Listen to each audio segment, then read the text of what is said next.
Hello, everyone, and a very warm welcome again to Skeptics in the Pub online. As most of you probably know by now, we're a collection of people from Skeptics in the Pub groups all over the country who've come together to put on these weekly talks on Thursday at 7 o'clock on a variety of really interesting topics. So, for example, I'm Cleo and I'm from Winchester Skeptics, and doing the clever tough stuff in the tech room, we've got David, who's from Newcastle. For those of you who have been attracted along tonight by tonight's talk and haven't met us before, you might be wondering what a skeptic is. Well, what we mean by skeptic is certainly not cynic. We mean people who like to examine things from an evidence-based, rational point of view and come to conclusions on that basis, rather than accepting things because it's what we've always been told or because it's what we've been comfortable with. I wouldn't say we're all expert at it, but it's what we try to do. Our speakers come from a wide variety of subjects, a wide variety of backgrounds, but what they have in common is that they approach their topics, various as they are, from an evidence-based, rational point of view. So before I introduce tonight's speaker, I'd like to remind you that he will be talking for about 45 minutes. We'll then have a break for 10 to 15 minutes, so you can have a drink, go to the bar, and then we'll have the Q&A. If you'd like to ask questions for the Q&A, there will be a link in the chat. For those of you who don't have the chat, I think it'll be on the screen as well during the interval. It's Slido, slid.do/debunk. And if any of you would like to contribute to our running costs, the PayPal link will also be in the chat. So tonight we've got Professor Timothy Caulfield all the way from Canada. And he's a very busy man, so I've actually had to write a lot of this down, excuse me.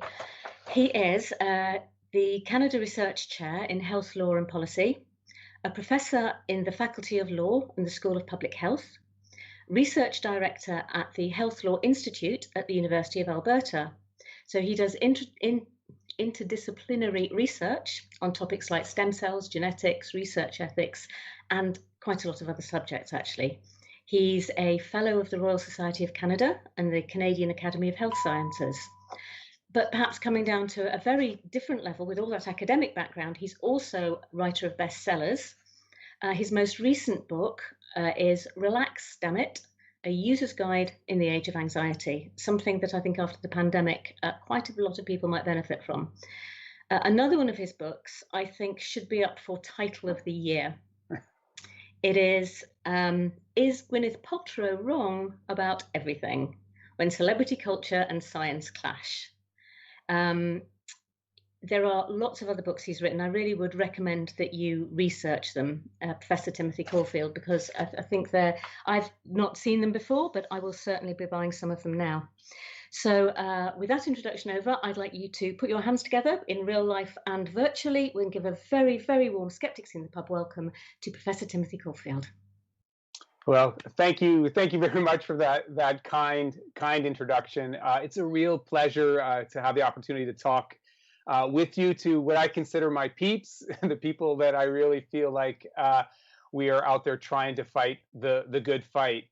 And that, of course, is the fight against misrepresentations of science and misrepresentations more broadly. So again, thank you very much for this opportunity. And I think that what I'm going to talk about today is a really, really hot topic. I mean, it's become a central issue, both from a health perspective, but also from a policy perspective.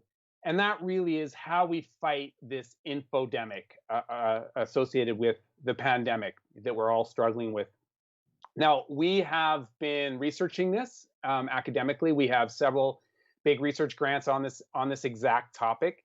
So we have been looking at this, and I'll talk about some of our data, but we are exploring this from a number of angles.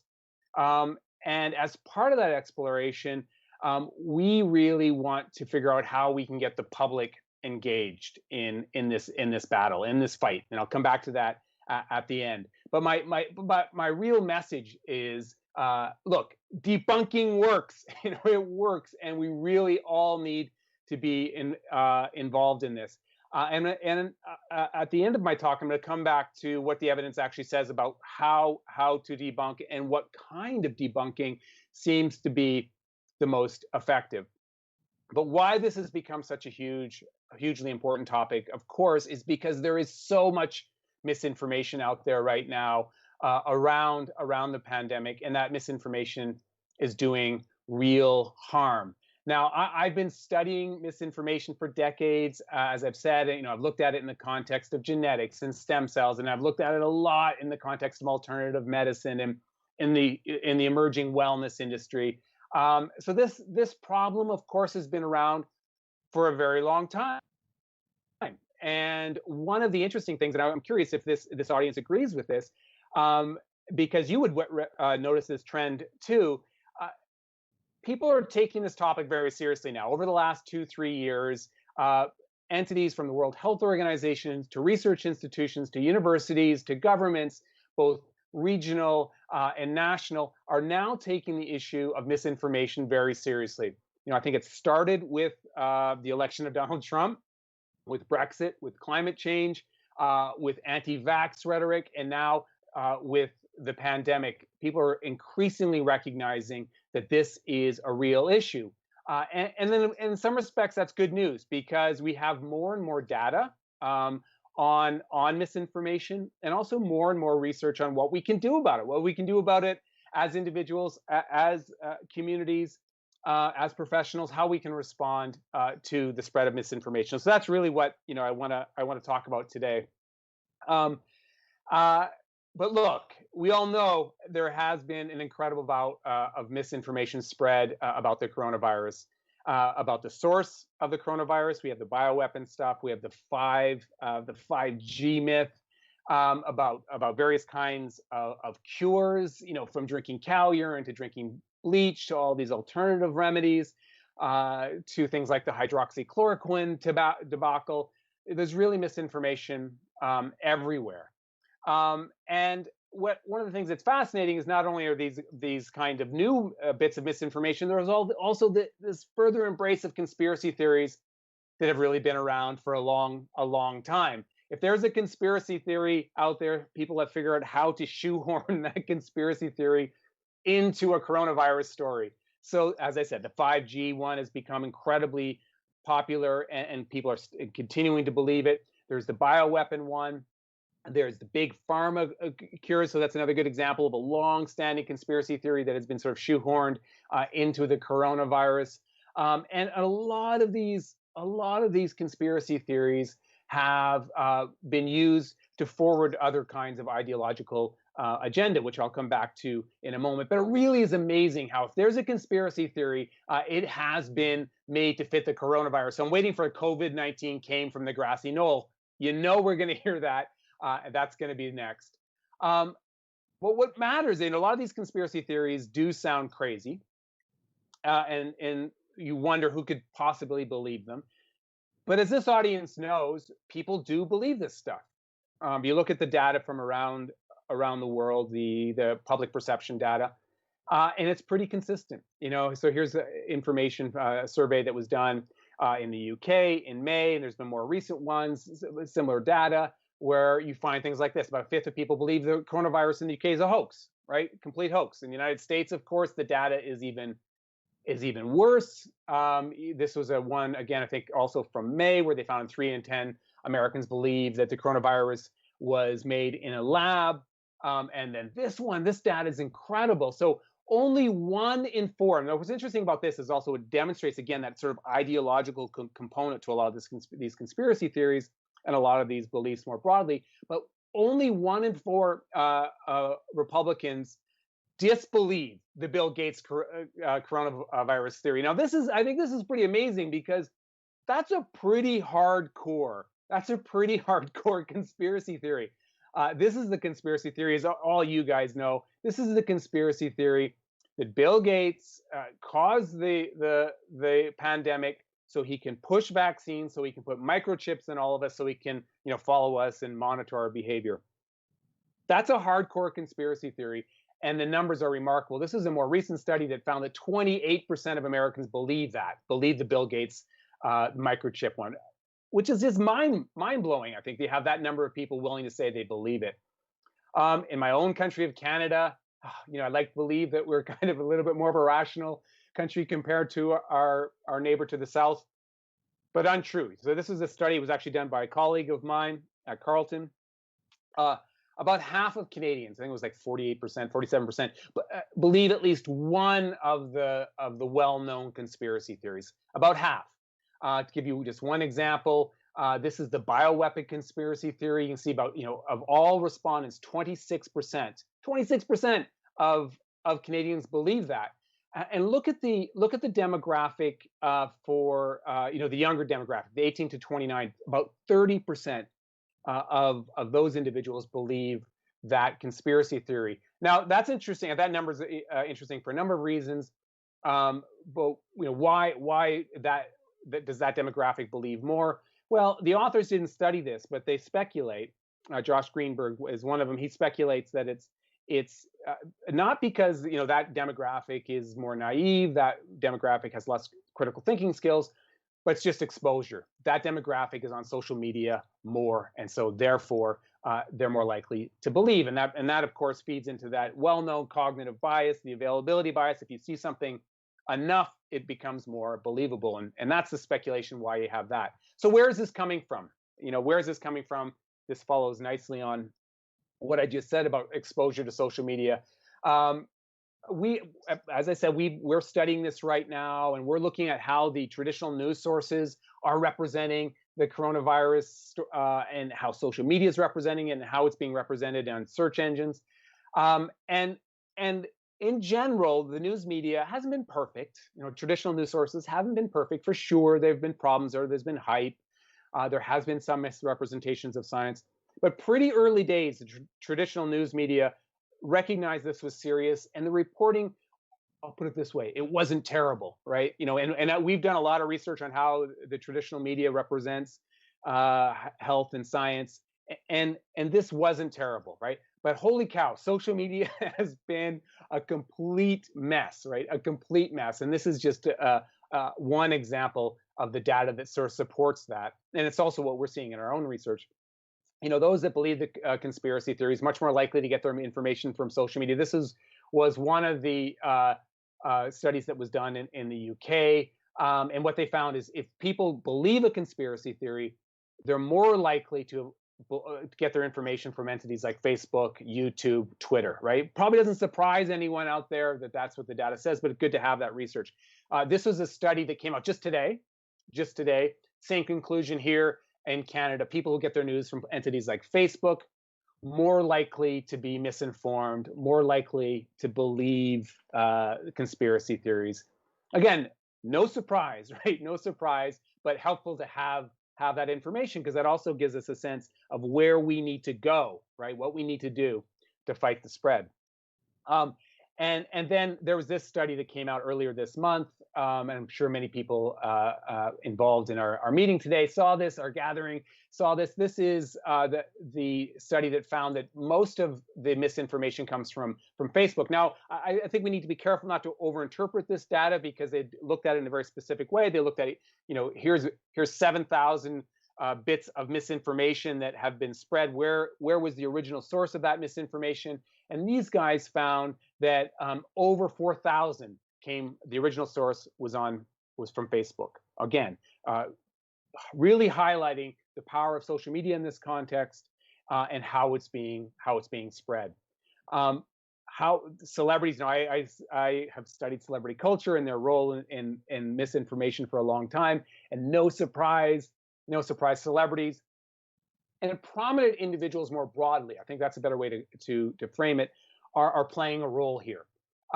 So their celebrities are talking about things like immune boosting, which I'll come back to in a bit. They're helping to spread the 5G story. Woody Harrelson's a really good example of that. They're helping to spread the misinformation about hydroxychloroquine, Dr. Oz, and Elon Musk, and of course Donald Trump, a good example of that. So they're a big part of the story, and that matters. So this was a study that got a little bit of attention from Oxford, which I find is fascinating. Now, again, we have to be careful not to overinterpret this, but what they did is they looked at hundreds of bits of misinformation, so things in popular culture that have been deemed incorrect through fact checking, and then sort of reverse engineer it. Where did it come from?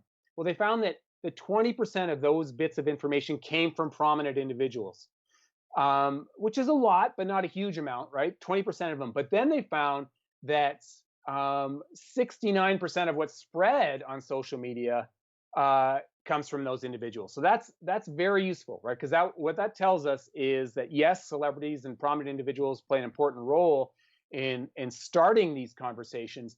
But what really has an impact is when we spread, right? When we spread on social media, when we share on social media what those individuals say. So it shows that it's both a top-down but very much a bottom-up phenomenon. So really interesting. The other source of misinformation, and I'm fascinated by this. I've actually made documentaries, so I've been following the data on the impact of documentaries really carefully. And this has been another source of misinformation, and a really powerful one. So these are these documentaries that have been put together. I call them documentaries because they're not really fact driven, that get rapidly shared on social media. So this is the little documentary. We'll call it a documentary. It's a press conference that was held just a couple days ago in Washington by doctors, America's frontline doctors put this video together. It's very slick, and it was spread by Donald Trump, by Lewis Hamilton, one of my favorite athletes, and many other prominent individuals, and it got 20 million views. It felt like instantaneously, right? Even though it's been taken down off Facebook and off of Instagram and other platforms, it's still available. And it's still being seen. And probably the best example of this is that horrible documentary, which really was kind of put together like a slick documentary called Plandemic. I'm sure everyone remembers this one. This was this documentary that came out that interviewed an expert, very persuasive sounding, but it again got immediate uptake.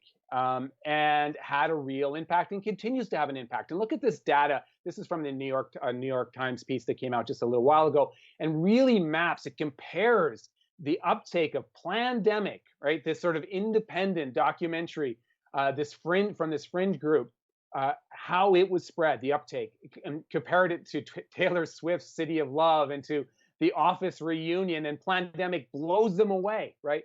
So what's going on there? Well, first of all, and I think this is something that's really important that we can all learn from, these are powerful narratives, these documentaries, right? They speak to people's fears. They speak to people's values.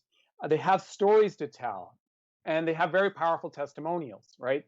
And we all know that a powerful testimonial, powerful anecdote can overwhelm our scientific thinking. And there's a really interesting study that backs it up. They actually did an analysis of providing people with testimonials will overwhelm our ability to think critically. And that's exactly what these documentaries do. We did a study where we explored the use of testimonials in the marketing of unproven stem cell therapies. And no surprise, we have these really powerful narratives that are incredibly effective at marketing unproven therapies, even in the face of data to the contrary. And that's exactly, of course, what's happened with the Plandemic. But look at this other data, and I think this is really interesting. Again, a very recent study. As I said at the beginning, we're starting to get a lot of this great data that we can use to inform our work here. This was a study of YouTube videos and credibility. And so what they found was the more slickly produced, right? The more these videos look like they're high quality, the more they're perceived as being credible, right? And that's exactly what these videos do, right? They have a presentation that looks very credible, and Plandemic did that for sure, right? But so of other videos. You see this very often in the anti-vax videos. They have this perceived credibility because of the slick nature of their production, and that's another way that they're influencing people. So these are these really kind of obvious kind of forms of misinformation in the context of the coronavirus. But something that I'm really interested in, our team is really interested in, is also sort of the more subtle forms of misinformation. And one of the best examples of that is this idea that you can boost your immune system. This idea that you can boost your immune system, and we've mapped it. You can see it through search trends. spiked in March, like incredibly, just incredible spike, and people searching for the terms like immune boosting, immune booster, um, absolutely everywhere. And it's a concept that's being pushed by so many different entities. And one of the reasons we find this so concerning is the idea of boosting doesn't seem as wacky as 5G. It doesn't seem as crazy as the bioweapon. It doesn't seem as crazy as drinking bleach, but in many respects, it's just as unscientific, right? But it has intuitive appeal. So we're worried that these kinds of concepts are going to endure, right? In part because because of that intuitive appeal, they're not triggering the same kind of regulatory response, and they're not triggering the same kind of response from the platforms, from the social media platforms. So, things that aren't going to boost your immune system, yoga is not going to do it, chiropractors aren't going to do it, homeopaths aren't going to do it, naturopaths aren't going to do it, herbalists. And one of my idols, one of my absolute favorite, I've got a Tom Brady doll sitting right there, by the way, is Tom Brady. Tom Brady's not going to boost your immune system, but he's pushing these immune boosting products. He's exploiting the pandemic to forward his brand and to sell product, which is pretty infuriating. And as everyone knows, immune boosting, you can't boost your immune system. You can't. You want a healthy immune system. You want an immune system that isn't compromised, but you can't get sort of an extra boost to it. It's your immune system is a very complex system, right? But these entities are forwarding this, and we're seeing it absolutely everywhere. We're doing a study of Instagram, and we just actually submitted it for publication. Where we looked at hundreds of posts. I actually personally, before we did this study, I just wanted to get a sense of what was out there. And I looked at hundreds of Instagram posts on immune boosting. You guys, I did not see a single post that was scientifically accurate or even kind of signaled towards some kind of scientific accuracy. It was complete nonsense, which in some respects shouldn't surprise us. It's a very visual medium, Instagram. It's all about these beautiful pictures. And there's a lot of implied marketing going on. And it's exactly what we found in our study when we did a sort of more systematic analysis. A lot of marketing going on, but no scientific analysis at all. And very much, you guys, very much kind of legitimizing this idea of immune boosting. So much so that it's kind of taken on a health halo. So this is another study that we've done. This is out for peer review also. It's a preprint. I want to emphasize that. This is a preprint, where we looked at hundreds. So this basically what we wanted to do with this study is we're kind of saying, okay, if you were interested in immune boosting and you sat down, you went to a search engine and you searched immune booster, immune boosting, any of those things, what do you get? What kind of website are you going to get? And we looked at hundreds of those hits. And what we found was, I think it was like over 220. What we found was that over 85% of those websites portrayed immune boosting as effective and as beneficial to avoiding COVID, which is remarkable, right? That's scientifically inaccurate. And almost more remarkable, I think, is we found that only 10% of those websites had any kind of critique. And we didn't even go in and say, is this critique accurate or not?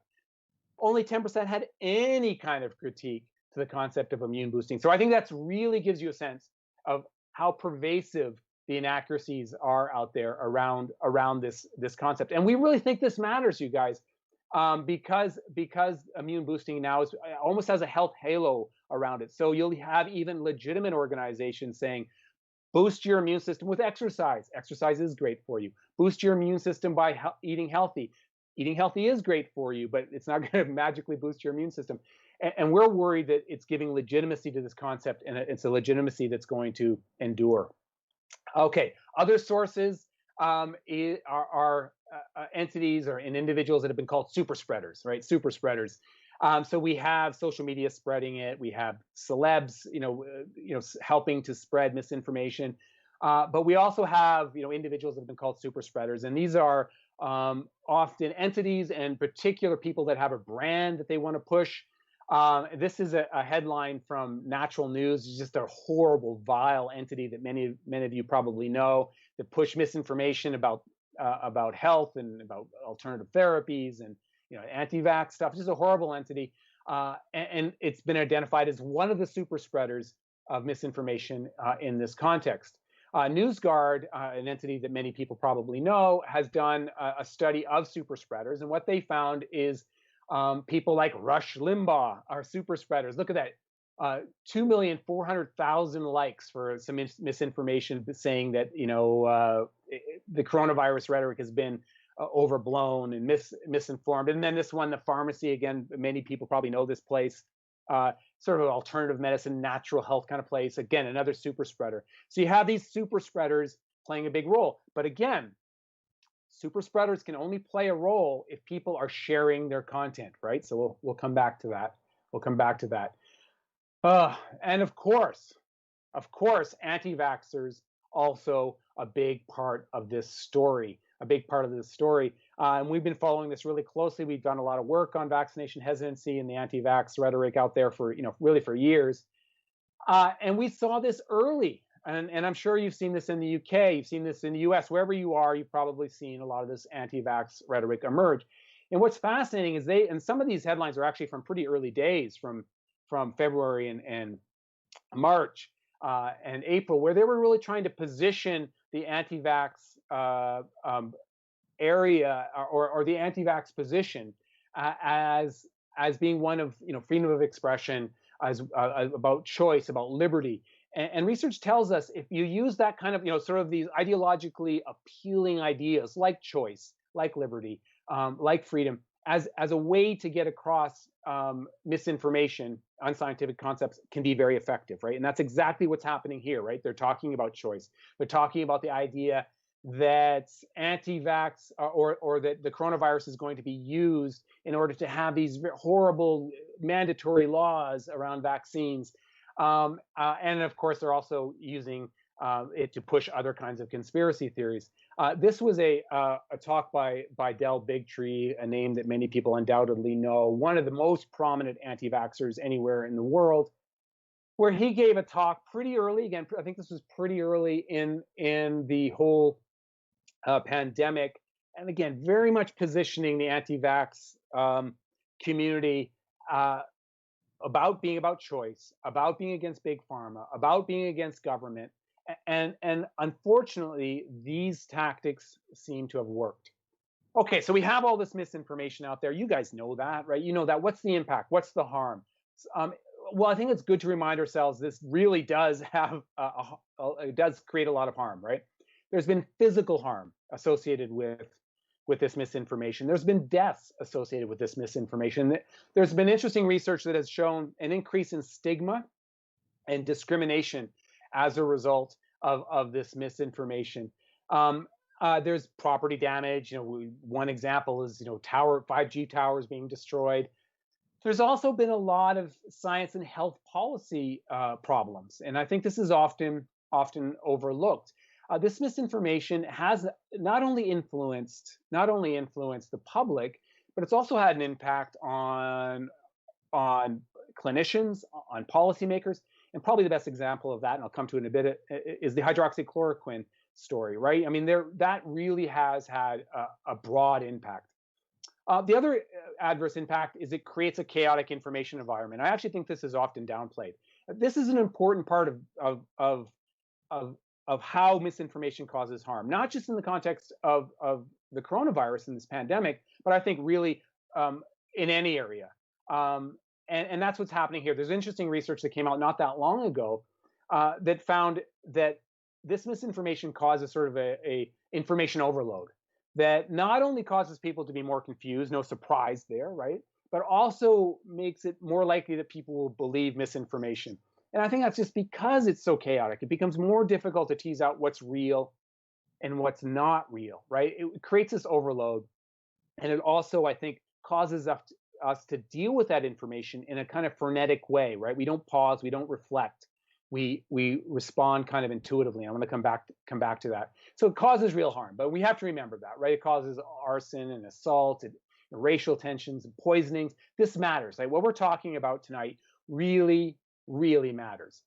But let's dig a little bit deeper in these kinds of the kinds of impact that misinformation can have. And these are just a couple examples. I could do hours and hours of this because there has been a lot of research on this over just the last couple of months. But this was an interesting study that was in JAMA, very straightforward study, but I still think it's kind of interesting, where they looked at internet searches associated with unproven COVID therapies. And no surprise, right? No surprise. What they found is endorsements by prominent individuals, Elon Musk, Donald Trump, had an impact on people searching, right? And people searching is a pretty good proxy for public interest, public expectations. This was, again, same group from Carleton that was looking at beliefs in Canada around this. And in this study, they found that 23% of Canadians, despite what the evidence says around hydroxychloroquine, and I think we have a pretty robust body of evidence emerging now, right? I think we do. I think it's fair to say that. Despite what the evidence says, and despite the fact that the news media, right, so the traditional sources of news media have advertised, I don't know if advertised is the right term, have had stories talking about what the actual evidence says about the lack of efficacy for hydroxychloroquine. Despite all that, you see 23% of Canadians believe it's efficacious, right? And again, you see 31% of that demographic, that 18 to 29%, believing it's efficacious. Like, really shocking numbers for me, I think, to see it's still that high. And then look at this number. I'm sure you guys have seen this data before. But so misinformation spread on social media has an impact on public expectations. It has an impact on public beliefs, but it also has an impact on the clinic, right? So this is a study from the United States. I think it's probably lower in the UK and Canada, for sure, I would guess. But still, I think this data is interesting. Prescriptions of hydroxychloroquine. So this is clinicians acting, right? Acting surged 2,000% as a result of public expectation, I would suggest, and endorsements by prominent individuals like Trump. So that matters, right? All this misinformation also I'm worried it's going to have an impact on vaccine uptake. And this is starting to get more and more attention as we get closer to, hopefully, a vaccine. So this is research from the United States. Now, we have to be careful, not to, it's correlation versus causation. But I think it's fair to say, and it's scientifically plausible to say, that the misinformation that's circulating is having an impact on people's hesitancy around the vaccine. So let's look at what some of the numbers say, and there's lots of surveys on this. This was a study that found that 23% of the population said they would not get the vaccine, which is pretty high, right? This was another study, came out in May, and they've had another one quite recently that had the same results, that only half of Americans said they would get the COVID vaccine. So, you layer on top of that all the other vaccination hesitancy issues, layer on top of that access issues, layer on top of that, fear of needles, all those other things that kind of have the potential and practical things to heighten vaccination hesitancy. And these numbers are pretty grim and pretty depressing. What you would want right now is this, really high enthusiasm for the vaccine. Now, I'm hopeful that we can do good messaging around the vaccine. I'm hopeful that as it rolls out and as the public sees how the research is done, and we have to make sure we do it well, that these numbers are going to be better than this grim data. But we'll have to wait and see. Right now, it's looking bad. So the numbers in Canada, pretty similar to the US. 10% saying likely not to get it, 17% not sure. Only 49% saying definitely, which again, pretty low numbers when you think about the urgency, when you think about all the other factors that can contribute to hesitancy in this context. The other thing that we have to talk about, of course, I'm always, people always say, oh, how can we fight this? I'm going to say this in just a few minutes. We need to have trustworthy science, but we've had these stories now about bad science in the area of COVID-19. And part of it, I'm actually writing a piece right now for the Royal Society of Canada. There has been, really unfortunate retractions and high-profile retractions of studies relevant to the pandemic that could have an impact on public trust. When those things happen, when the public sees those things, it becomes much more difficult for me to say, as I'm about to say in just a few minutes, turn to the good science, trust the science. Now, this is in part, I think, a science literacy issue, because as everyone involved in this meeting knows, this is how science happens, right? Retractions are part of science. But still, we want to make sure the science is done as well as possible and is completely transparent and isn't rushed, because we have to maintain that public trust. The other thing that's going on and is an incredible amount of polarization. Now, this is mostly happening in the United States. If you look at the data, it's happening in the UK less so, and it's definitely happening in Canada less so, but we still see that polarization. In some countries like Spain, there's also a lot of polarized discourse, but this polarization is making it also much more difficult to fight misinformation, because once it becomes part of someone's ideological brand, their own personal brand, it becomes much more difficult to change their minds. As you guys know, you're probably familiar with that problem. This is really interesting study. So another study from Canada, where they said, so who do you trust? You ask people, and the numbers are similar in the UK, I believe. And if you survey Americans, you get somewhat similar data. But the bottom line is, if you actually ask people, who do you trust? Who do you trust? It's still kind of good news. You have public health officials near the top, physicians, academics near the top, and you have celebrities, et cetera, near the bottom. That's what people will say when they trust. But what's fascinating from a science communication perspective is we know, despite these numbers, we know that celebrities and influencers have an impact. We know. People can say they don't trust them, but you look at the data, right? We know that these influencers have an impact. The other thing I want to highlight before we get to what we can do about it, how we should respond to this is something I'm really passionate about. I hope, and at the beginning of the pandemic, I was more optimistic about this. I'm becoming a little bit pessimistic. I hope that if we learn anything from this, I hope that one of the legacies from the pandemic will be an understanding of that tolerating pseudoscience can lead to real problems, because we've tolerated pseudoscience too long, right? We've had this tolerance of alternative therapies. We've had this tolerance of magical thinking. We've had this tolerance of the unscientific wellness industry. We have that tolerance for years, and then the pandemic comes along, and we try to push back against things that we've tolerated. IV vitamin therapy was bunk before the pandemic. It's bunk now. It's going to be bunk after. Reiki was bunk before the pandemic. It's bunk now. It's going to be bunk after.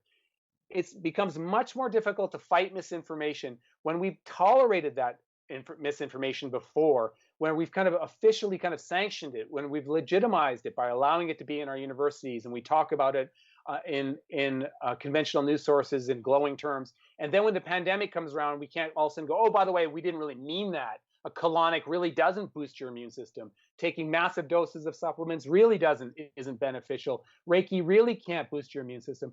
We need to be conceptually consistent. And I hope that the pandemic has taught us that. Okay, so how should we respond? What can we do as individuals, as a community?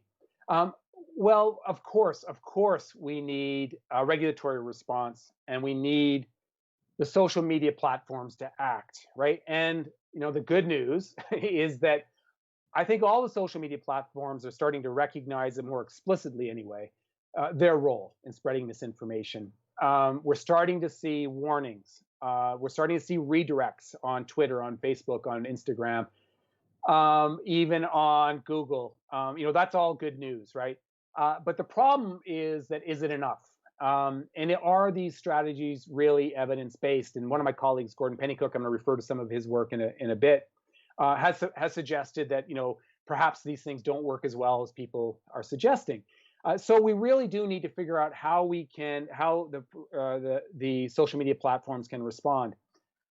Another thing we need to wrestle with, and I'm a legal scholar, so I find this fascinating, is how we balance freedom of expression with this challenge, right? How do we make that balance? Because we have to remember what we're asking these platforms to do. We're asking private actors, these social media platforms, to unilaterally decide, what we can see, basically, what information we can access, and that's not an insignificant thing in a liberal democracy, right? So, I think that is that's going to be something we're going to be wrestling with, I think, for years to come, and we're going to be working on that actually in the very near future. We also, of course, need the regulators to respond. I'm just going to use a couple examples from the United States and Canada. FTC has jumped in. We'd like to see more. Obviously, there's resource issues, but at least they're taking this very, very seriously, and at least we have precedents that we can point to where they're trying to stop people that are marketing misinformation. We're seeing the same thing in Canada. Health Canada actually has a website that you can go to and report a concern, report a scam. I love that. Are they doing enough? Probably not, right? But there are resource issues. But at least we have a precedent that we can point to. But what I really want to talk about, of course, is how we can debunk, and the idea that we should all be debunking. We shouldn't shy away from it. And this is the right community, right? This is the community to do this. We have to remember it's tough, right? A lot of people believe in conspiracy theories. We have to remember there's a complex reason why people believe this stuff. We have to remember to listen to people. I'm going to talk about this in a minute. It's easy to make fun of an individual that believes a conspiracy theory. But I really do think we need to listen and remember the sort of the social conditions that are allowing those conspiracy theories to thrive. That people may feel powerless, that people may not be able to cope with the fear, that perhaps these individuals just have a different thinking style. And as people probably know, people that believe in conspiracy theories more likely to believe in magical thinking, more likely to distrust, more likely to feel disconnected from society. So those are all important things to remember, right? When we're debunking. Oh, something happened there. There we go. So the other thing I want to highlight, and I think this is really important, it's something I'm fascinated with, is the concern about backfire. And I bet you a lot of people have heard this concern. So you go, well, I'm gonna fight this bit of misinformation, and the response is, well, it's useless. Debunking stuff does more harm than good, right? All you're gonna do is cause people to become more entrenched in their views. All you're going to do is spread this misinformation more, right? And this has been often called the backfire effect. And the backfire effect has got a lot of traction, and I know a lot of journalists believe it. When I talk to journalists, they believe that the backfire effect is a very powerful phenomenon. And when I talk to other academics and other people that I'm trying to encourage, and clinicians and scientists, when I'm trying to encourage them to get involved in the fight against misinformation, they'll often say, well, what about the backfire effect? It doesn't really work. Or what about the deficit model? Well, these concerns I think are real, but what does the evidence actually say about how much we should be concerned about them? And this matters because Facebook, for example, one of the reasons they have suggested they don't want to directly counter misinformation is because they say, well, because we don't want to do this because of the backfire effect. We're worried we'll do more harm than good. But if you actually look at the evidence that surrounds the backfire myth, it's a lot more, to be generous to, a lot more complex and often portrayed. And I would suggest the more recent research says that it doesn't happen that often. In fact, it's quite rare and maybe only happens in certain contexts. There was a 2010 study that was very famous that got a lot of play around, and people, well, it had to do a lot with more of a political issue about the Iraq War. And people found backfire effect happening there. But if you look at it more broadly, it seems to be quite rare, right? The evidence of factual backfire is far more tenuous than prior research suggests. And I think that's an important message to remember. At a minimum, it isn't so strong that it should scare us away from debunking. The other really important thing is, I often hear this, and I'm sure you guys do, is that if you debunk something, it just spreads it, right? So you shouldn't debunk something because then you're just giving it oxygen. You shouldn't debunk something because you're sort of enabling the myth. Well, this was a study that was done. And again, we need more research on this. I want to be careful not to hype this data because it's a complex phenomenon, and we probably need a lot of studies to get a good sense of what's going on. But this study hints that perhaps that concern is overblown. Also, that spreading misinformation or debunking something doesn't necessarily spread the misinformation in a way that causes people to believe that misinformation more. So that's really important, right? The bottom line is the backfire effect shouldn't scare us away from debunking. So one of the things that we should also do, and maybe you guys have heard this also, is that you want to debunk something kind of at the sweet spot, right? You want to maybe not debunk something when it's incredibly fringe and maybe no one's ever heard of it.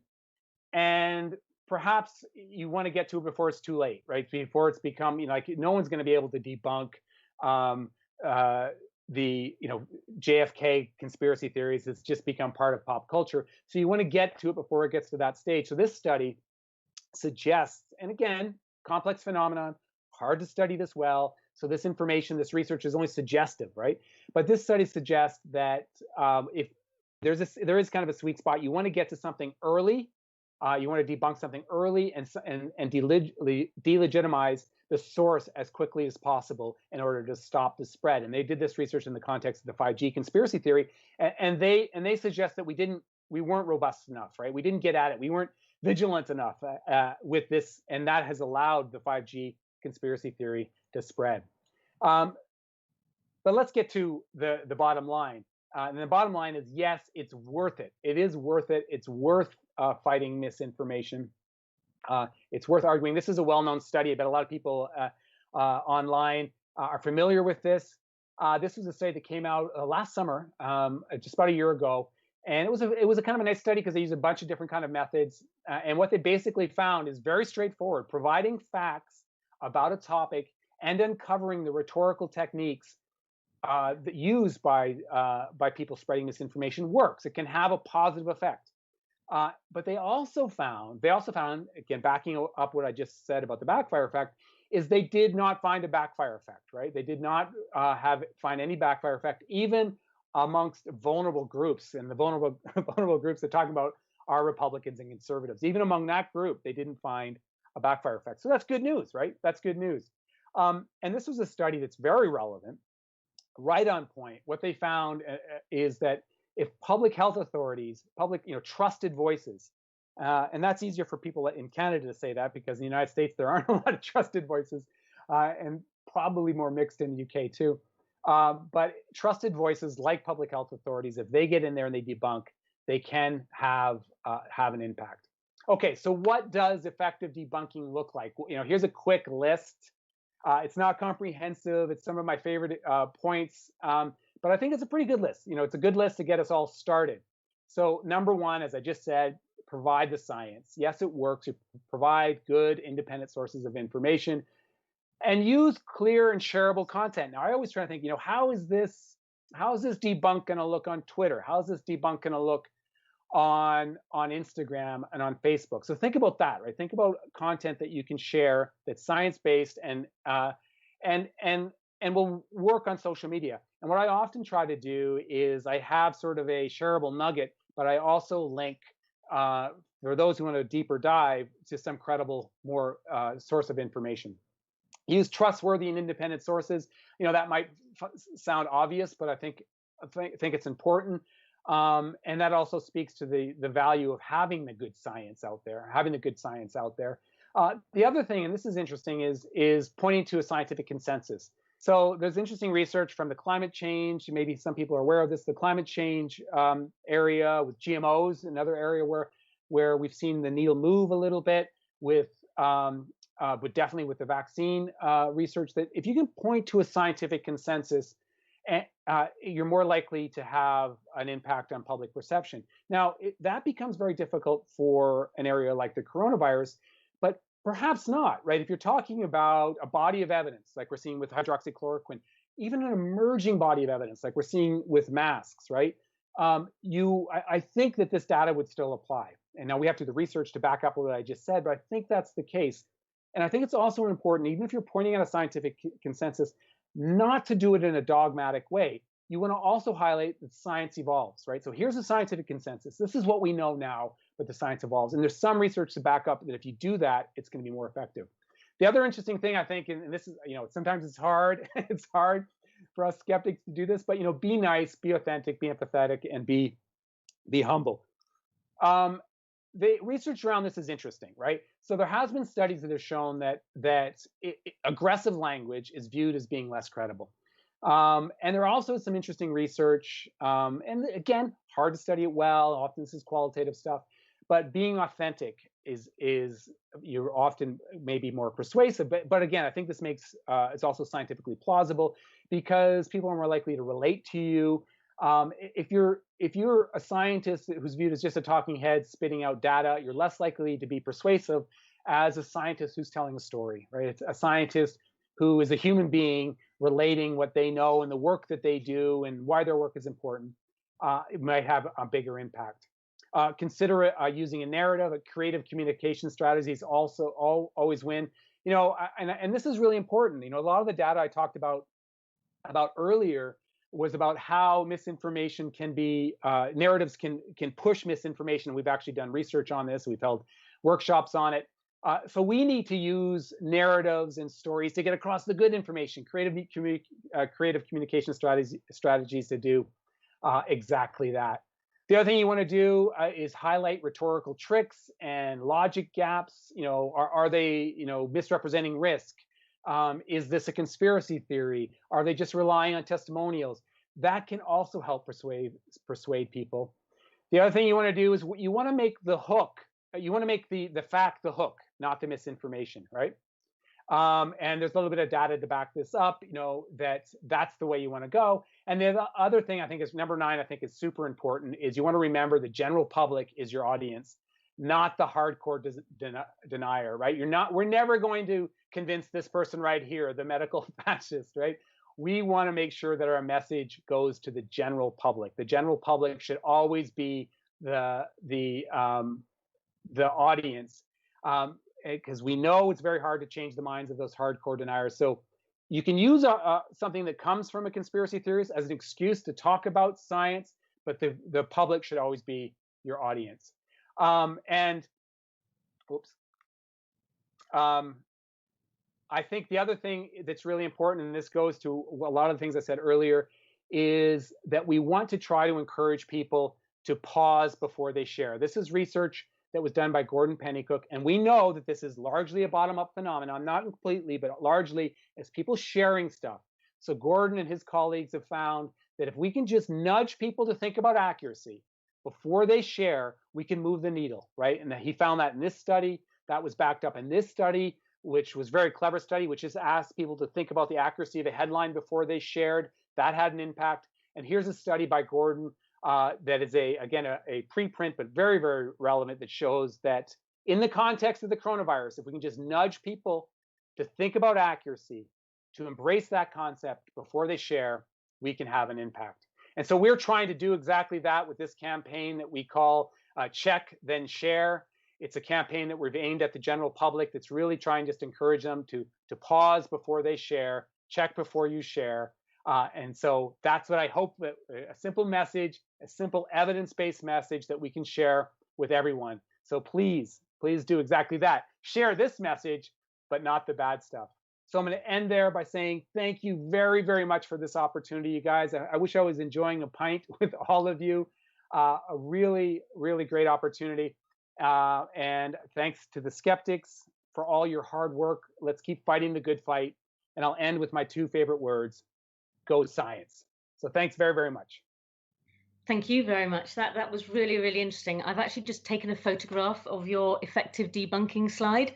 That was actually very encouraging. One thing that made me think of was, I don't know what you think about this. I don't want to ask you a question just yet, but often women are told to stop being so circular in their language and so cautious when asking questions and so apologetic, and we should be more direct. And actually, maybe that's wrong. Maybe we should all be being slightly more one down in our asking of questions in order to get a better response.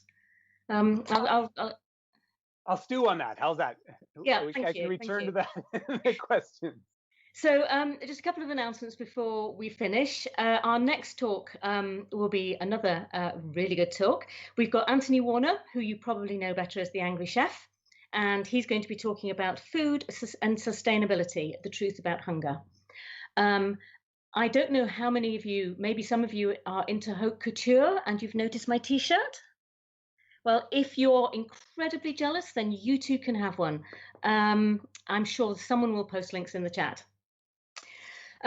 So we will be meeting again at 1:15 to start the Q&A. But before then, we've got a bit of a treat for you in the interval. We've got a video with some questions. I think it's a bit of a quiz. I'm not 100% sure, but we'll give you a good 5 minutes to refresh your glasses, have a wee, do all the other things you might need to do. So we'll be starting that at about 8, and we'll be starting the Q&A at quarter past. So see you later. Thank you.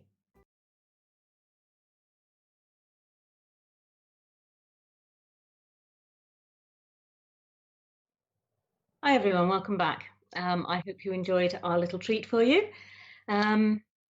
So we are going to move straight into the Q&A with Tim. Um, and before we go on to the Slido questions, he's actually been considering what I asked him about tone, because he was just saying that there are different opinions on that. So I think we'll hand back to Tim on that. Thanks. Yeah, I mean, your question was excellent. Does tone matter, right? Does being aggressive matter? Does being a little bit snarky, is that bad? Is that bad? And I actually think it's maybe more complex than how I framed it in my presentation.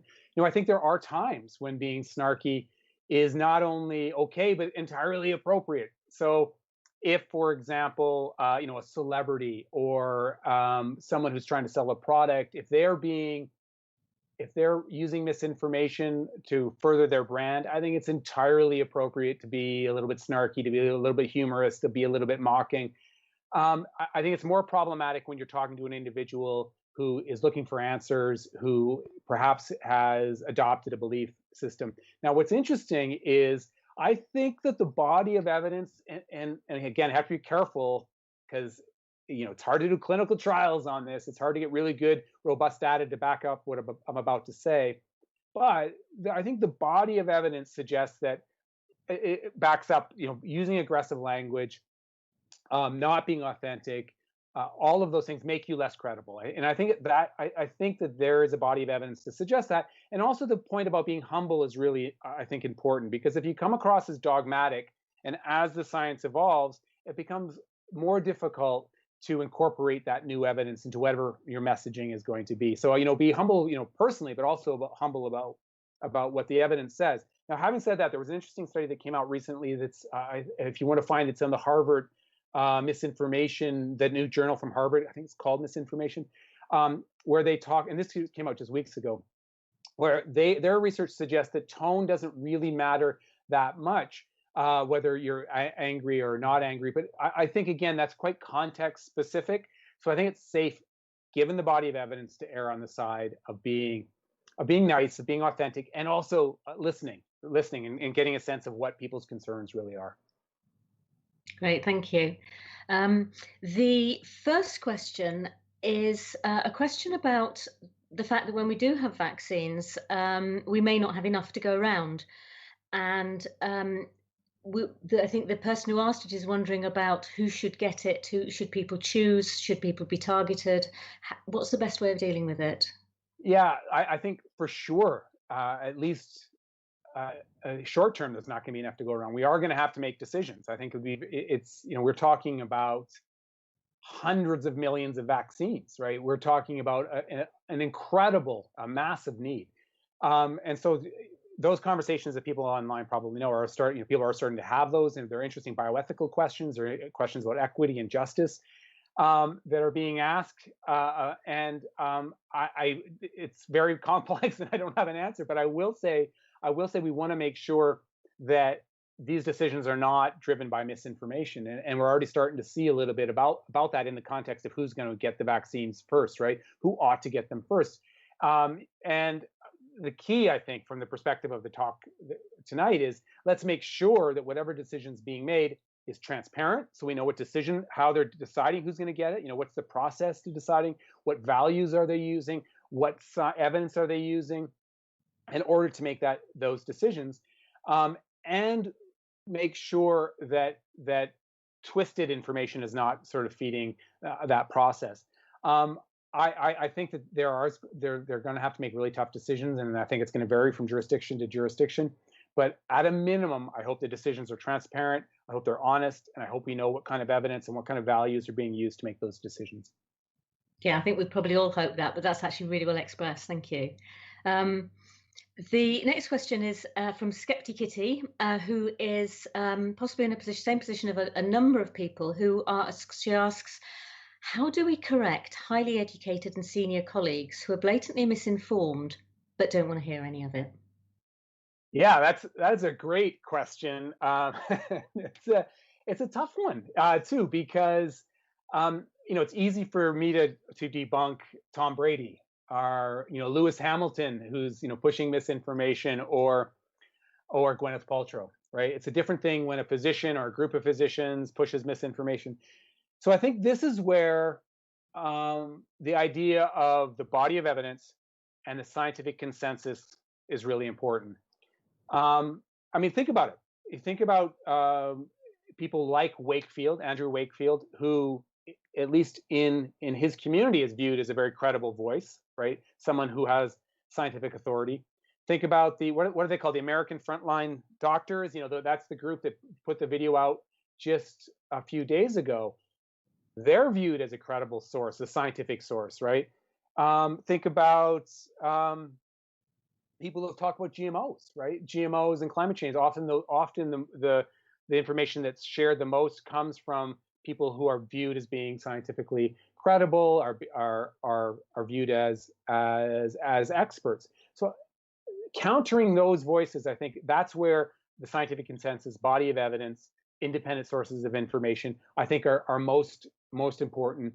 And also to highlight the cherry picking of data that's so often, so that, debunking, I can't remember what it was, number 7 maybe on my list, highlighting the rhetorical devices that are used to push misinformation. You see the anti-vax community that all the time. So debunking those individuals, I think, it's very useful to use the body of evidence, use scientific consensus, and to point to the rhetorical devices that are used to forward their position. And often there it is cherry picking, it's misrepresentation of risk and statistics that are often used. And people must say, oh, it's easy to say that. Does it really work? Well, there's some evidence it does work. And again, I think when we're talking about battling misinformation, the fight that we're all involved in, we have to remember we're just trying to move the needle, right? This is not something that we're not going to solve overnight. But there is a little bit of evidence that suggests if you use those tools I just recommended, you can have an impact. And we've seen it even with things like the anti-GMO community, and we've seen it with the climate change community, where pointing to the scientific consensus in a humble way can help to move the needle. And I also think this is a really important time to talk about the concept of false balance, because one of the ways that these experts, again, as everyone on the line know, you guys know this, I know, but it's good to talk about it. One of the ways these experts get power is they position themselves as, the other side, the alternative view on a particular topic. And so highlighting the weight of evidence and pushing against false balance, I think, is really important. And we saw that shift, I think, with the popular press in the context of vaccines.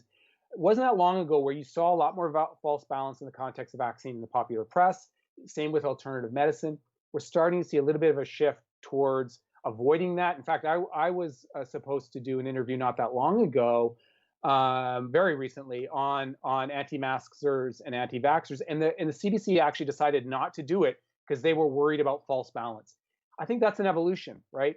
And one of the ways that these experts, these people that seem credible, get power is through leveraging false balance. And so I think we want to highlight how problematic that is to the media, to our colleagues, and to really emphasize what the weight of evidence is on any particular topic. And really, so you're suggesting using the same kind of debating strategies, whoever it is we're talking to? Yeah, I think so. And the other thing is, and I've done this, and I'm sure there are a lot of people online that have debated these individuals. Even when I'm debating them on the media, and I really don't like those formats because that often lends itself to false balance. And I've actually even said that. One time I was asked to debate a naturopath on CBC, and I said, "Are you really sure?" Because it creates this impression of false balance, right? But even when I've had that opportunity, or whether I'm doing it as a third party, I always make sure it's the general public that is the audience, and that I'm using those strategies about using science, using consensus, highlighting the rhetorical device. And I think that's really important, highlighting those rhetorical devices that are used in order to debunk them. Thanks. Alice asks the next question. I think it's a really important one. How do we counter pseudoscience spreading tactics, social media documentaries, when so much of it is slick and uses rhetoric so well? Are we skeptics behind? Well, the answer's in the question. So, I think what we want to do is we want to use those creative communication strategies too, right? We absolutely. So I think it's this is an opportunity to reflect on just how powerful these tools are, right? Just how powerful these tools are. I talked about a little bit in my presentation. There is a lot of evidence that talks about, the power of documentaries, the power of these narratives, the power of slick presentations, the power of an anecdote. With people often ask me, because I do all this research on celebrities, why do people believe celebrities and not scientists? Why do people think these celebrities are experts? I don't think they do, right? If we went on the street, as my survey showed, right, I referred to some of this data. We go out in the street and we ask people, do you think Gwyneth Paltrow is a credible source of information? Most people are going to say no, right? They don't think that. But we know from the data they still have an impact, and that's because of the mere exposure effect. The fact that they can just get that information out there, and also because they're this powerful anecdote. Tom Brady's a powerful anecdote. Lewis Hamilton's a powerful anecdote. That's why they have an impact, despite the fact they don't have scientific credibility. So we have to use those same tools. Like, we have to use creative communication strategies. So let's use narratives. Let's use humor. Let's use powerful graphics. Let's use testimonials. But I'm not saying fight a testimonial with a testimonial. I'm not saying you use anecdote to fight an anecdote, but use testimonials and stories to get across the good evidence. Look, it's not easy, and part of the reasons it's not easy is the production companies aren't necessarily buying into the strategy I'm advocating, right? The platforms aren't. So, as many people may know, I actually had a documentary series on Netflix for 2 years. We tried to make it as science-based as possible. We tried to make it sort of respectful of other people's opinions, and it got a great response, and I'm very grateful for that. A great response. But it was taken off when Gwyneth Paltrow's was put on. The Goop Lab was put on. We have another one. We had What's the Health on Netflix. We had The Game Changers on Netflix. We have Zac Efron's show on Netflix. And so it's very difficult to convince these platforms, these social media platforms, and these streaming platforms, and these production companies, for whatever reason, to produce good science-based health data. I don't know why they're not interested in doing it. I believe there's an audience there. I think we have to tell these platforms there's an audience there. And I don't want to say shame, because I think it's never a good idea to shame them, but aggressively tell them why these platforms or these shows are problematic, right? I think they need to know this, and they need to know it in this era of misinformation, because they are spreading it. And when something like Zac Efron's show shows up on social media, or What's the Health that shows up, it's very powerful. So we have to produce our own stuff like that. We've got to get it out there. And by the way, what we try to do in our very humble, small way with our campaign, Check Then Share, is do exactly that. We try to use fun graphics.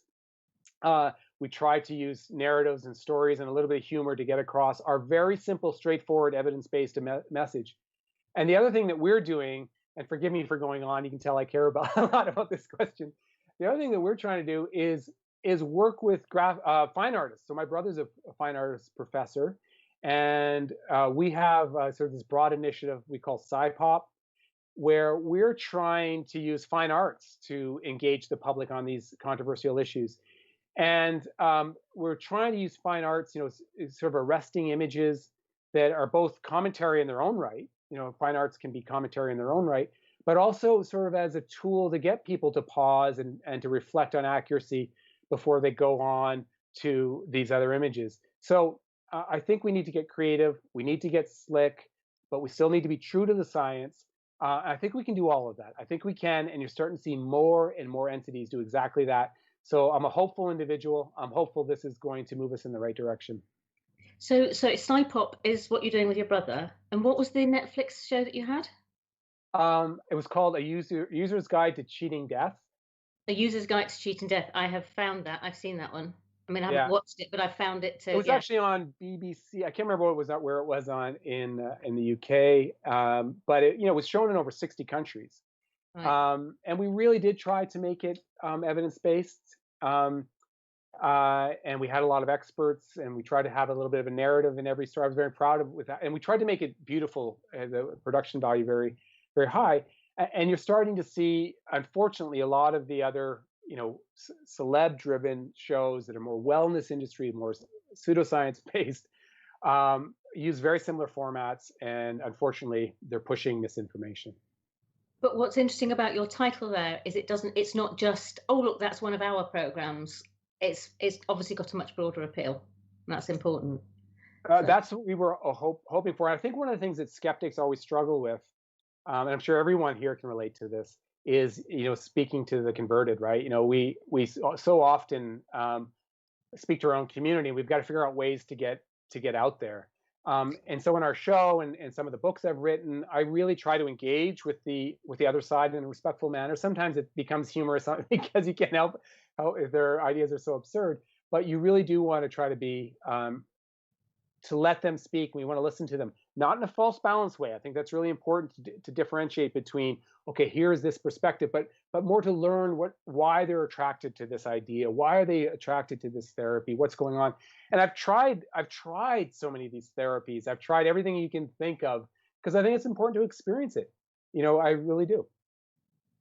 right. The next couple of questions are sort of similar, but they're angled towards different groups. So you may feel that you've answered them, but I think you've probably got something extra to say. The first one's from Marsh, who says, these days misinformation is spread through closed Facebook groups and WhatsApp shares. So how do we fight what we can't easily see? Because we're not in those groups. Yeah, this is a really good question, and it is. I wish I had a simple answer.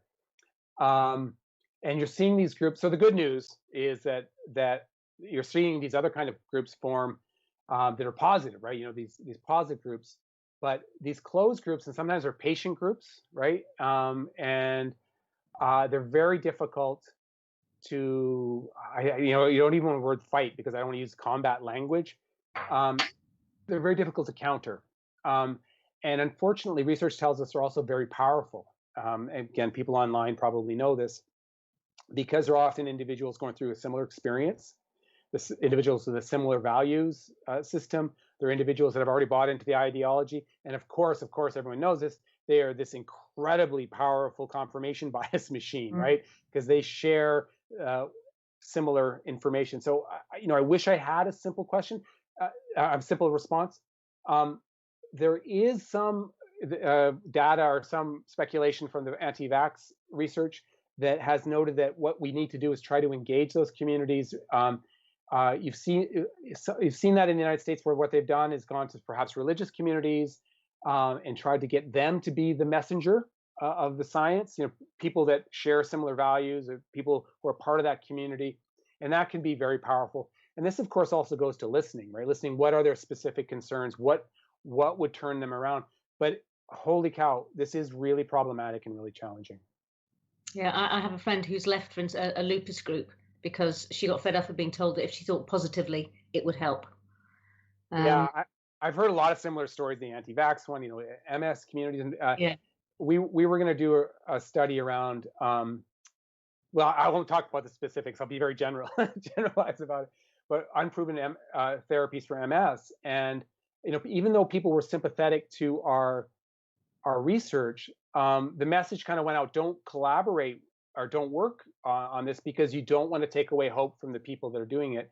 And these communities, and I get it, right?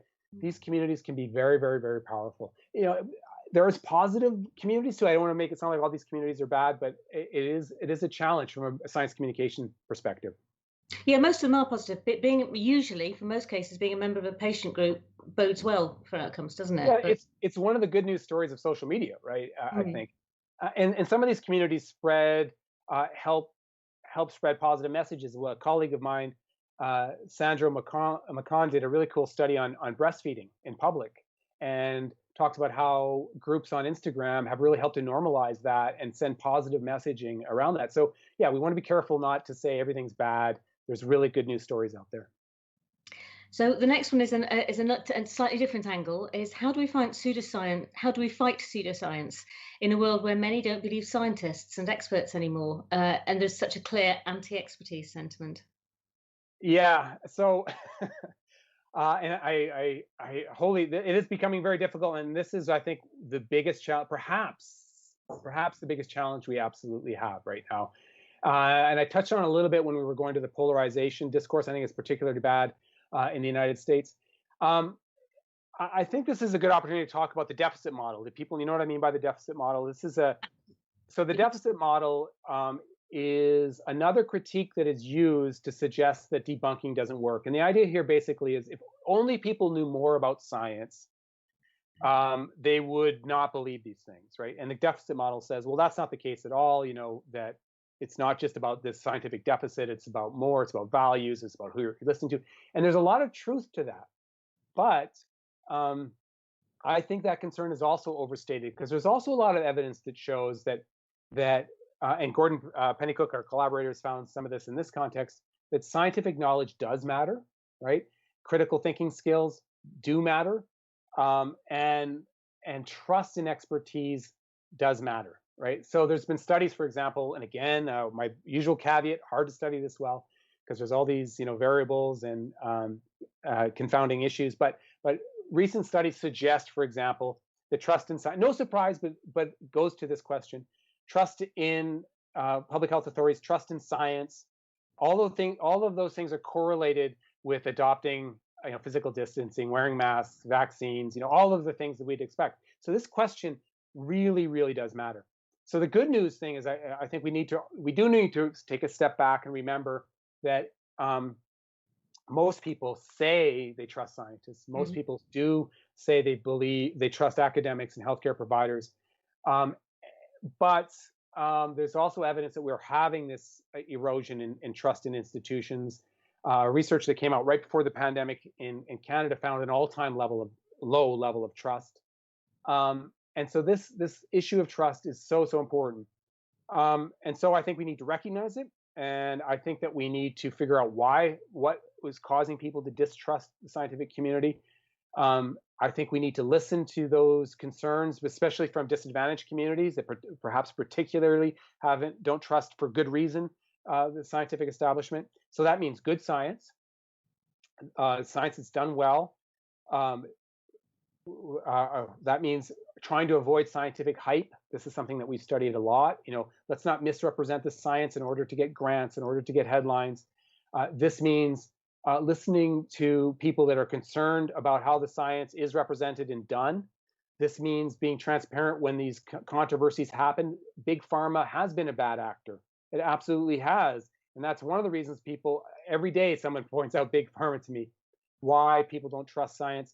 And also listening to people. I've said that a whole bunch of times in this presentation, but there's a little bit of evidence to suggest that, and again, I think we need to be careful not to overinterpret this data, but both anecdotally and there's a little bit of evidence to suggest this is one of the reasons people turn from, for example, conventional healthcare. They feel like they haven't been listened to. They feel like their beliefs haven't been taken seriously, and then they turn to alternative views. And there's a little bit of evidence to suggest that happens. There's a really interesting study that, again, was a small study. It's a qualitative study, but I find it fascinating. So I'm going to relate it to you guys. I think it's probably really relevant to a lot of the work that you guys do. It was a study that found that why do people go to alternative therapy? Why do people start using it? Well, often people use it because they're looking for relief. They're looking for something that is efficacious, right? They were looking for something that is effective. They're not necessarily going in, thinking magical thinking, thinking about spiritual, thinking about supernatural things. They think something might work. They're open-minded. They go try this. Once they start using it, they adopt the philosophy, right?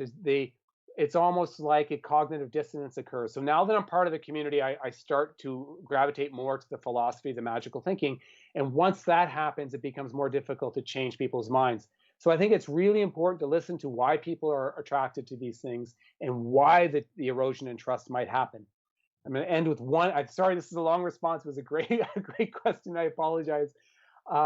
There was a really interesting study that came out, again, just a couple weeks ago that suggested that the pandemic is going to actually result in a lowering in trust in science and a lowering in trust in scientific institutions and scientists, actually more the latter than the former. And that's because people are seeing how science is done now. They're seeing the sausages being made, right, more than ever before. They're seeing the retractions. They're seeing the fights between experts. And that makes them believe in science less. So I think we need to remember that. The public is watching, right? So I think we need to be very careful how we communicate science. And it is a little bit of a science literacy issue. If we teach people early about how messy science is, this is a messy process. It's not magic. It's not a list of facts that's uncovered. It's a process. It's a process that's always evolving. And I hope if, perhaps if we can teach people that more, they'll have more trust in the scientific enterprise. Yeah, you touched on one of my hobby horses there, which I'm going to take the opportunity of mentioning, which is people who've been let down by medicine. And we know that women, particularly middle-aged women's pain, is taken. Men get much more pain relief in hospital than women do, and we know that women are taken less seriously. And then we get the thing about, oh, mums, anti-mums, around, as if there's something wrong with women. Yep. When they become a mother, they suddenly become stupid, and actually, that's just not the case. Sorry. You're right about that, and we see it with disadvantaged communities also, right? So I think it's really important to listen. I often get this critique when I talk about the wellness industry, because it often is marketed, less so now, but particularly early days, marketed to women. It's now becoming everyone. But that was a critique I often got, and it's a fair critique, right? People are being driven in that direction. It's not just people who are scientifically naive, or people go to these communities and go to these providers for a reason. Right. Next question is different. It's from Anonymous. Are celebrities more susceptible to conspiracy theories for some reason, or do we just notice them more? So there is some people have speculated that they are more susceptible. In my book, the Gwyneth book, I kind of speculate on why that might be the case. Celebrities are under a tremendous amount of pressure to look a certain way. Celebrities are often under tremendous pressure to stay slim, to be fit, to stay looking young, particularly female, women celebrities.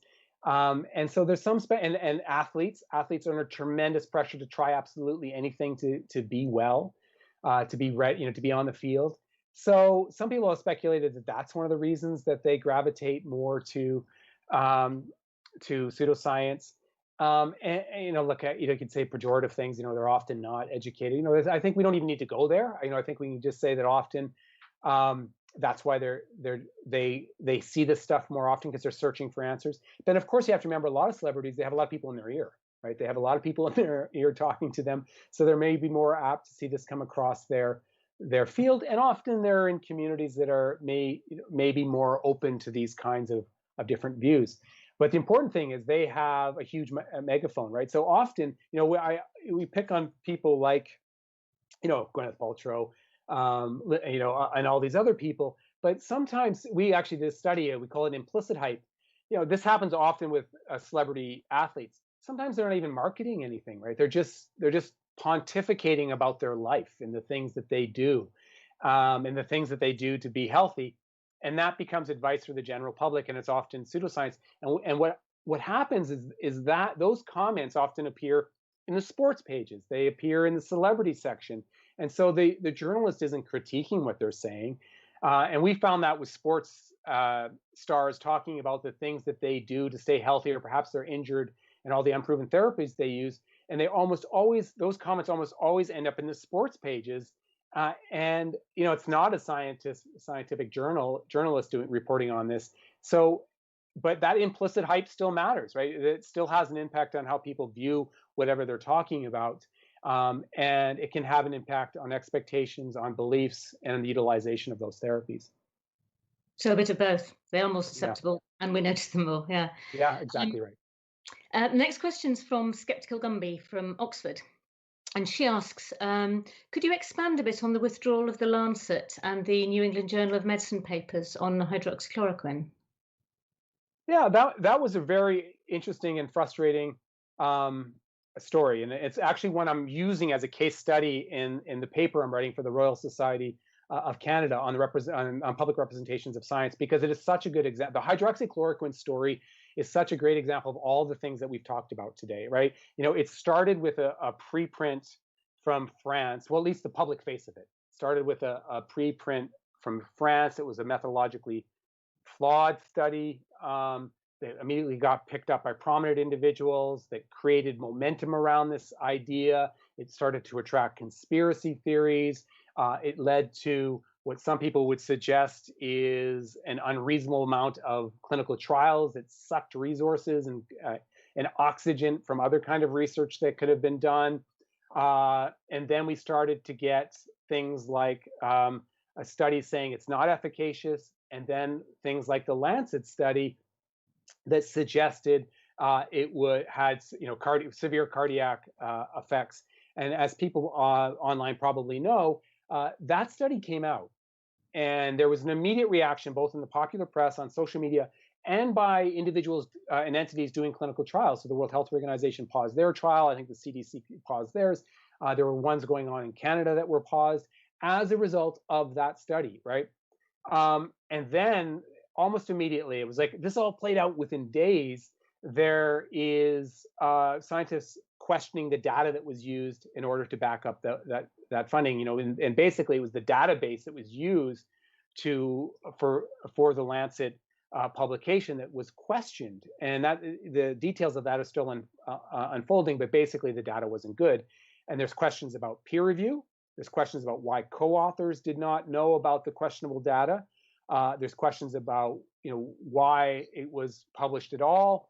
The good news is it was retracted quickly, but despite that, and this is another reason it's such an important part of the overall hydroxychloroquine story, it has added to the confusion around hydroxychloroquine and added to the conspiracy theories. So I think it shows the importance of good science and shows the importance of being transparent, and it has shown that the impact that misinformation can have almost immediately. And of course, one of the reasons I'm writing about it is I'm worried about the impact that has on public trust. Some people have noticed, like Retraction Watch, they do a great job on these kinds of things. They've tried to say, look, this is how science happens, retractions happen, and it's a bad news story, but it's also a good news story. It shows how social media and the scientific community have these post-publication peer review always going on, trying to make the science better. Yeah, so people can say, look, see, science works, or see, told you science didn't work. Right. Exactly the same. So how do we get them to do the first one? So I think it's a science literacy issue. I think the first one. Anyway, sorry, go ahead. Yeah. The next question's anonymous. They ask, trying to access real info. A lot of it's behind a paywall, but misinformation is free.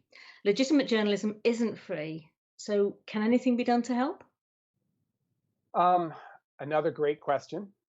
So one of the things that many people are advocating for, and actually some of this advocacy came even in response to the hydroxychloroquine debacle, is for more entities that are aggregated, so independent entities.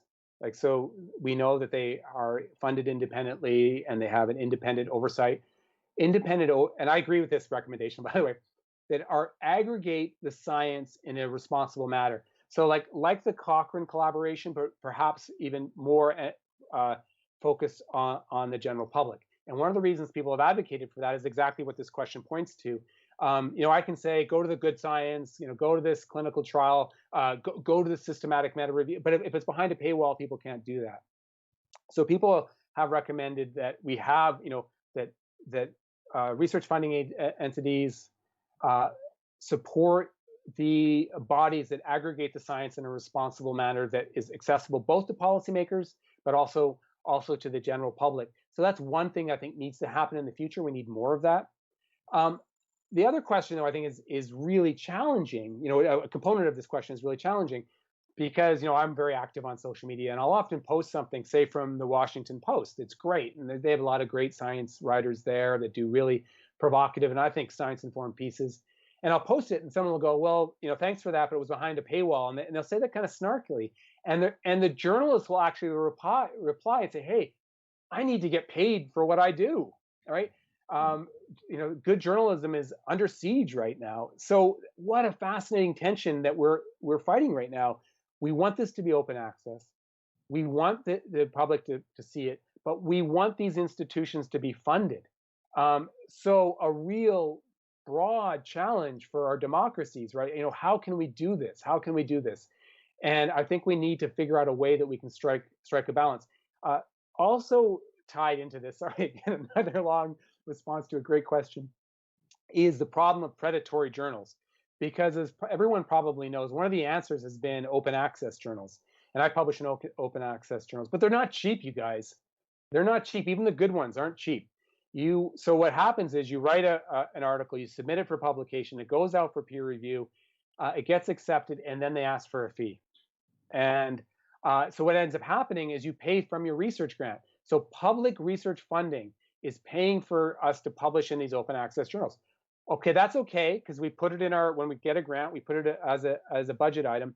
But there's also now these predatory journals that are out there that are doing the same thing. So a predatory journal is one that has questionable peer review, if they have peer review at all. Fraudulent peer review, maybe even in questionable editorial boards. They're just money grabs. And often public research dollars are going to fund these predatory journals. So we have to sort that out too. Because what's happening is people have access to that stuff because it's open access almost always, and not access to the good stuff. So what I think we need is we need scientists getting out there, aggregating the good evidence in a way that's accessible. That was one of my early points in my list. That's one way to help this open access problem. And all those, I'll screenshot conclusions. We need to have open access, responsible aggregation of the science that's available. And I think we need to find a way that we can fund good journalism, that we can fund this research in an open access way. I think this is one of the great challenges of our time. And would you say that the same applied to papers like the Washington Post? I do, but listen. I think that we need to fund. The guy follow the Guardian, and they ask for me to fund them every day, right? And Vox that does, they've got some great journal. Julia Belluz, I don't know if you know Julia Belluz. She does fantastic stuff, science writer. They're asking for donations. And so you understand why journalists can get snarky when someone says, why isn't this open access? Well, I don't do my work for free, and this is important work. So we got to figure this out. And I unfortunately don't have an answer. I'm sure people have heard there's interesting questions. People have said we need a tax structure. We need to tax platforms like Google and Facebook in order to independently fund with independent oversight this kind of journalism and this kind of research. Interesting proposals, but we've got to figure this out. That was a great question. I imagine there's a number of people in this audience who actually contribute regularly to The Guardian. Yeah. It's the kind of audience that would, I suspect. The next question is from Susan Jerbick, and she's asking about Wikipedia and what you think about the impact that groups like Guerrilla Skepticism on Wikipedia, and I mean there's other groups like Women in Science who also do this. What do you think about their impact on the veracity of Wikipedia? I think this is great. Wikipedia is I can't remember the data, and this community probably knows better than I do. They have a tremendous impact, really tremendous impact. Tremendous impact of the people who are, students. There's interesting research that shows the degree to which it influenced the research they do, for better or worse. So I think this research this kind of work is incredibly important, right? Because we need that kind of oversight. One of the good news stories, I think I touched on this very briefly in my presentation, is entities like this emerging, right? We need more of these groups. They're doing tremendous work. It's almost like the science advocacy community is starting to create these wonderful communities. And a lot of them are really fun communities, right? Which is great, like the one I'm we're talking to right now, to counter all those communities out there, those wellness communities that almost felt like they got a head start, right? And now we're starting to see a countering of it. And many of these, like the ones that you referenced, are very sophisticated, and they're doing great work. They're almost like I don't want to say a peer review, but they're this ongoing scrutiny. It's a good way to put it. Of the public record, and I think that's really important. And so I thank them for their work. Yeah, thank you. Dave asks the next question. He says, with these surveys, such as 1 in 4 disbelieve the coronavirus conspiracy, what you know what I mean by that? How much skepticism has been applied to the methodologies of the surveys that find these results? Yeah, I think that is a really great question. We do survey research ourselves, so I'm going to sound like I'm being defensive. So, hey, This is a very good point. We need to always be skeptical of surveys because so much of it is how you ask it. Has to do with the timing of the survey. It has to do also with who you survey, obviously. Some of the surveys that I referenced are, I think, more robust than others. You have entities like Pew in the United States, the many of them that I think they do quite sophisticated surveys, and they're aware of the methodological limitations. Having said all that, I think we have to always be careful not to over-interpret the value of surveys. I try to use them as sort of a sentiment. Just this is where the direction that the public is signaling, right? I'm actually a little bit skeptical about both the vaccine. Okay. I'm trying to be optimistic. I'm trying to be optimistic about these negative vaccine ones. I'm hopeful that once they're actually produced, that we are going to kind of bounce back to the usual vaccination hesitant net levels. The hardcore anti-vaxxers, and then that sort of normal level of hesitancy that we see around the well-known vaccines. I'm hopeful that's where we're going to go, but I don't know, because you look at what the surveys have said about the hesitancy around flu vaccines, and they kind of do map the actual uptake, right? I'm also a little bit, I was surprised about a lot of the beliefs and conspiracy theories around the coronavirus, because they are higher than the usual kind of beliefs you see in conspiracy theories, which actually, as this group probably knows well, yes, there has been an uptake in belief in conspiracy theories, but it kind of ticks along, right? It isn't a huge sector of society. It's a pretty usual but ticking up group of individuals, but we are starting to see more of it. And the other thing that I'm worried about is the increasing degree to which these conspiracy theories are tied to political movements and tied to ideological beliefs that I think make them more entrenched and perhaps a little bit more appealing. And I'll reference one more study. I know we're running out of time. There was an interesting study. It was done with the fluoride. And what they found was that when people use ideologically appealing ideas like choice, like liberty, they're more likely to believe the associated conspiracy theory. And of course, you see that with the fluoride. Why this is about choice. This isn't about being anti-science. This is about liberty. This isn't about being anti-science. And we're seeing that kind of rhetorical strategy, I think, and I don't have evidence to back this up, but I believe we're seeing those kind of tactics increase, and we're definitely seeing them increase in the context of the coronavirus and all of the desired public health responses. Right, you're right to have an eye on the time. We have got so many more, such good questions that maybe a couple more. Would that be okay? Please, yeah. Yeah. They really are such excellent questions. I feel sad about missing the ones that are slightly lower down. I'm sorry about my long responses. No, it's really interesting. I mean, they're such fascinating and thoughtful answers. It's really good. Thank you. I think often people like to hear an in-depth discussion rather than a quick rattle through lots. So this is the kind of argument I think that people get, certainly online. The question is, if a person rejects mainstream news because they reject argument from authority, and they clearly haven't understood argument from authority, how do you persuade them to trust mainstream news publishers and not others? Well, again, you're going to hate my response. It's hard. Evidence tells us, because those are the kind of individuals that are more likely to be the hardcore conspiracy theorists. Not all of them, right?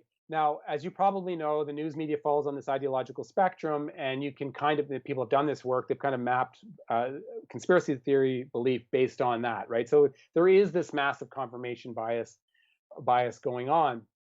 And I referred to this research earlier that shows that those who listen to mainstream media, those who listen to the traditional news sources, are more likely to not believe conspiracy theories.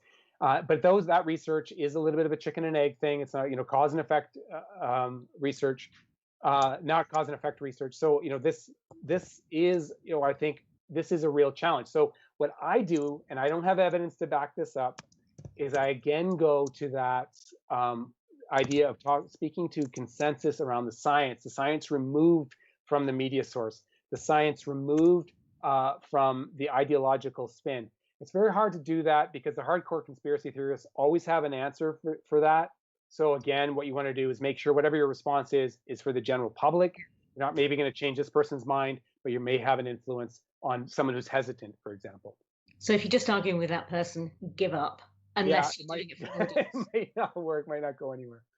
I get sucked in though, you guys. I get it. I go down that vortex all the time. The next question I'm going to have to make. I'm getting requests right. I think it will. There's so many good questions. Oh dear, Marianne, David, Andy, you've all asked such wonderful questions, but I'm actually going to plump for the last question by Marsh. He asks, on the stats around belief misinformation in Canada, obviously a lot of that belief is influenced by America and obviously therefore English language. Does the same thing hold in the French language areas as well? Oh, you know what? You're making me end on a question that I don't know the answer to.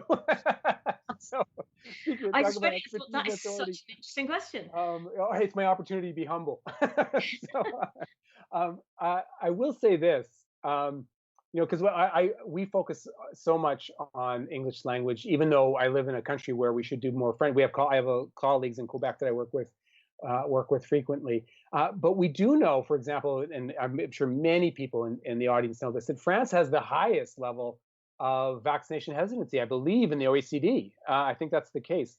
And so, yes, and if you look at the belief in conspiracy theories in the context of other countries with COVID, we absolutely see high levels of belief.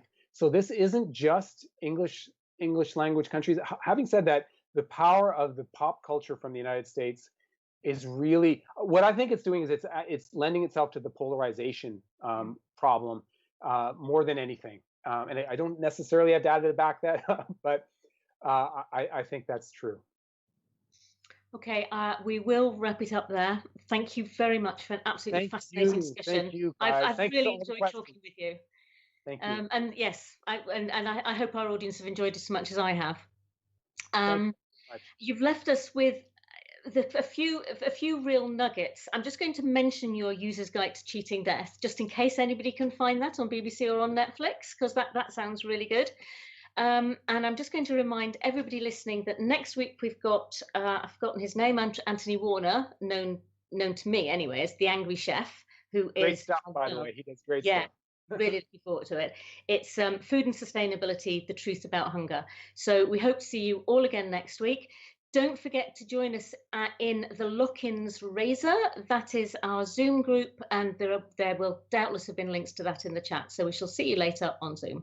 And a huge, warm Skeptics in the Pub Online round of applause again, please, and thank you to, and I've completely forgotten your name, to our wonderful speaker, Tim Caulfield. Keeping me humble. So I'm bad at names, honestly. It's not you. I get it. Thank you, everyone. Thank you. See you guys. Thank you so much.